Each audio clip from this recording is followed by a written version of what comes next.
تمام تعریفیں اللہ رب العزت کے لیے جو ہم سب کا خالق بھی ہے، مالک بھی ہے اور رازق بھی ہے، اور بے عد و حساب درود و سلام آقا نامدار مدنی تاجدار حبیب خدا سرکار دو عالم صلی اللہ علیہ وآلہ وسلم کی بارگاہ اقدس میں درود و سلام کا نذرانہ پیش کرنے کے بعد واجب الاحترام سامعین اکرام، اللہ پاک نے اس کائنات میں سب سے خوبصورت بولی اگر کسی کو عطا کی ہے تو وہ میرے اور آپ کے پیارے آقا صلی اللہ علیہ وآلہ وسلم، اور اللہ پاک نے آپ کی ہی بولی کا ذکر کرتے ہوئے قرآن پاک میں ارشاد فرمایا، جو میں نے آیت پڑھی ہے، اللہ پاک نے فرمایا وَمَا يَنْطِقُ عَنِ الْهَوَىٰ إِنْ هُوَ إِلَّا وحی یوحا۔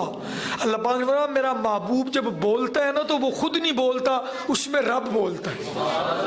اور میاں محمد بخش صاحب نے کہا تھا ککھ سواد نہیں مشری اندر تے اساں کھنڈا بھی چکھ ڈٹھیاں، پر اینا ساریاں چیزاں نالوں گلا میرے نبی دیاں مٹھیاں۔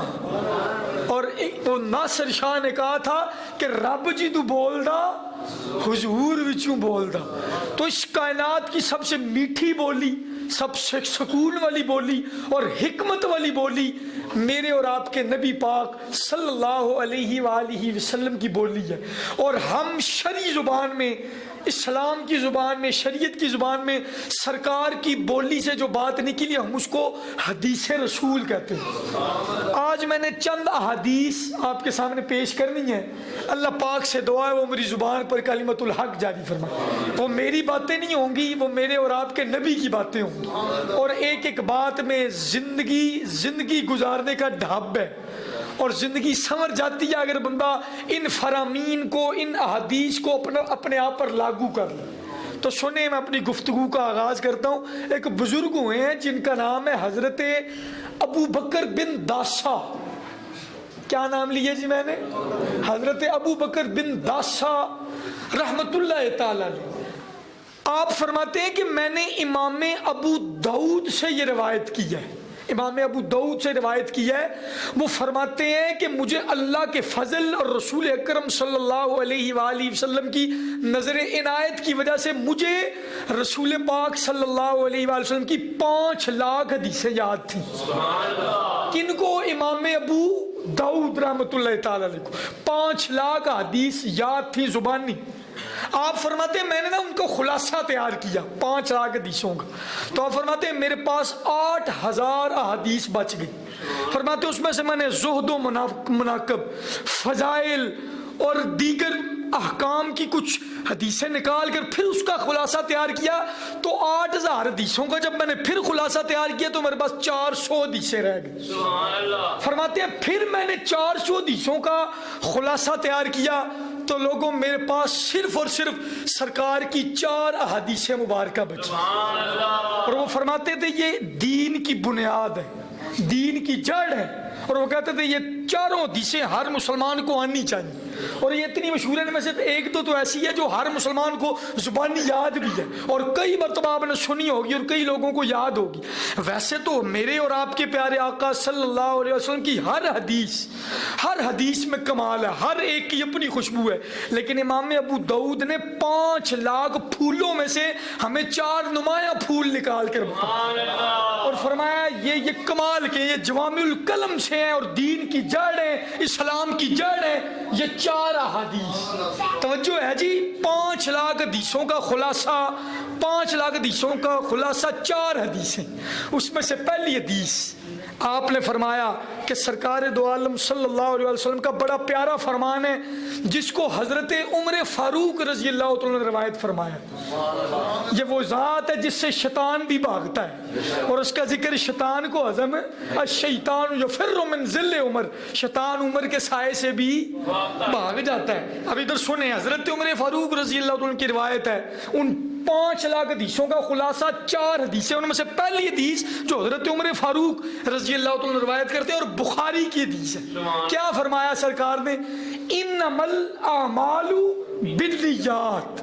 یہ ماشاءاللہ میں نے بھی آدھی حدیث پڑھی ہے تو ادھر سے دوست بول پڑے ہیں، انما الاعمال بالنیات، کہ بے شک جو اعمال کا دار و مدار ہے نا وہ حسن نیت پہ۔ انسان جتنے مرضی اچھے کام کر لے، جتنے مرضی اچھے عمل کر لے، لیکن اگر اس کی نیت پیاری نہیں ہے نا تو پھر اس کا عمل اللہ کی بارگاہ میں قبول ہے۔ آپ نے بارہا مرتبہ سنا ہوگا کل قیامت والے دن ایک عالم دین رب کی بارگاہ میں پیش کیا جائے گا، ہوگا عالم دین، بڑی تقریریں کی ہوں گی اس نے، اور بڑے لوگوں کو اس نے علم پڑھایا ہوگا اور بڑے بڑے جمعے پڑھائے ہوں گے، لیکن اللہ پاک فرشتوں کو کہیں گے اس کو دوزخ میں لے جاؤ، تو وہ کہے گا اللہ میں کیتا کی ہے، میں تو پوری زندگی تیرے دین کا کام کرتا رہا ہوں۔ تو اللہ پاک نے میں کام تو کرتا تھا لیکن ساتھ تیری نیت یہ تھی کہ لوگ میرے ہاتھ چومیں گے، میری بلے بلے ہوگی، لوگ جناب مجھے سلوٹ ماریں گے، کہیں گے کیا بات ہے اس عالم کی، کیا سریلی آواز ہے، اور کیا یہ تمہیں عزت کا لالچ تھی، تمہارے دل میں یہ کھٹکا تھا۔ تو اللہ تعالیٰ سرکار نے فرمایا قیامت والے دن اس عالم دین کو اللہ تعالیٰ دوزخ میں ڈال دے گا جس کی تقریر کرنا اچھا عمل، لیکن نیت کا اگر گڑبڑ ہے تو وہ عمل بھی بیکار ہے۔ اسی طرح سخی ہوگا تو سخی کے ساتھ بھی یہی معاملہ ہوگا، رب کہے گا اس کو بھیجو، یہ تو اپنی بلے بلے کروانے کے لیے کہ میں سخی دا بھائی بڑا پیسہ، لوگ میرے پیسوں کی دھوم مچا دیں، فلانا چودھری بڑے پیسے لگاتا ہے۔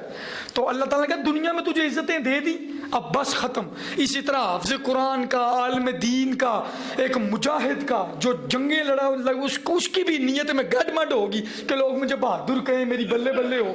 تو انما الاعمال بالنیات، حضرت عمر فاروق، کیونکہ یاد رکھنا ریاکاری جو ہوتی ہے نا، ریاکاری جو اندر سے انسان کی نیت صاف نہ ہو، اس کے عمل میں یہ ہو کہ لوگ مجھے دیکھ کر خوش ہوں گے اور میری بلے بلے ہوگی، یہ ایک ریاکاری میں ڈالا جاتا ہے جو رب کے لیے نہیں لوگوں کے لیے کام کیا جاتا ہے۔ تو سن لیں، حضرت عمر فاروق رضی اللہ تعالیٰ عنہ ایک دن آئے نا تو انہوں نے دیکھا کہ ایک شخص قبر پہ سر رکھ کے رو رہے ہیں۔ تو حضرت عمر فاروق رضی اللہ تعالیٰ عنہ کے پاس گئے تو وہ کوئی معمولی شخص نہیں، حضور کے صحابی تھے، حضرت معاذ بن جبل رضی اللہ تعالیٰ عنہ۔ حضرت عمر فاروق رضی اللہ تعالیٰ عنہ سے پوچھا بھائی تم رو رہے کیوں ہو، کیا ہوا تجھے؟ تو حضرت معاذ بن جبل کہنے لگے مجھے سرکار کی ایک بات یاد آ گئی جس کی وجہ سے میں ڈر گیا ہوں، میں رو پڑا ہوں۔ تو انہوں نے کہا کیا بات ہے؟ تو انہوں نے فرمایا میں نے سرکار سے سنا ہے کہ سرکار نے فرمایا الریاء شرک الاصغر، جو ریاکاری ہوتی ہے جو رب کے لیے کام نہیں کیا جاتا، لوگوں کے لیے کیا جاتا ہے، وہ شرک ہے، اور شرک اصغر کہا گیا ہے۔ ریاکاری کو سرکار نے شرک اصغر فرمایا، وہ شرک اصغر ہے۔ تو میں ڈرتا ہوں کہ اللہ تعالیٰ ہمیں ایسے عملوں سے محفوظ کرے۔ مجھے وہ بات یاد آئی ہے تو میں رو پڑا ہوں، حضرت معاذ بن جبل رو رہے تھے۔ تو یہ حدیث انما الاعمال بالنیات، یہ 5 لاکھ حدیثوں میں سے 4 حدیثیں جو انہوں نے لکھی ان میں سے پہلی حدیث ہے انما الاعمال بالنیات۔ دعا کیا کریں اللہ ہمیں نیتوں کا حسن عطا فرما۔ وہ ایک دعوت اسلامی والے بڑی پیاری حدیث انہوں نے ہر بندے کو یاد کروا دی ہے، وہ بڑی پیاری حدیث ہے نیت المومن خیر من عملہ، کہ مومن کی جو نیت ہے وہ اس کے عمل سے بہتر ہے۔ تو پہلی حدیث انما الاعمال بالنیات۔